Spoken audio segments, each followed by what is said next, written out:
গণমাধ্যমের স্বাধীনতাকে খর্ব করার কোনো ইচ্ছা নেই। যারা রাষ্ট্রের বিরুদ্ধে কাজ করে সরকার তাদের বিরুদ্ধে অ্যাকশন নেয়, এমন মন্তব্য করেছেন তথ্য সম্প্রচার প্রতিমন্ত্রী মোহাম্মদ আলী আরাফাত। সকালে রাজধানীর ধানমন্ডিতে বিশ্ব মুক্ত গণমাধ্যম দিবস উপলক্ষে ইউনেস্কো ও টিআইবি আয়োজিত প্যানেল আলোচনায় প্রধান অতিথি হিসেবে যোগ দিয়ে তিনি এসব কথা বলেন।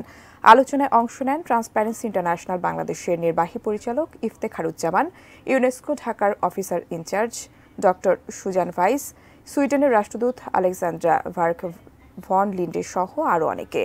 এ সময় তথ্য প্রতিমন্ত্রী আরও জানান, গণমাধ্যমের স্বাধীনতাকে ঢাল হিসেবে নিয়ে যারা অপব্যবহার করে আর যারা সাইবার নিরাপত্তা আইনের অপব্যবহার করে তাদের বিরুদ্ধে ব্যবস্থা নেওয়া হবে।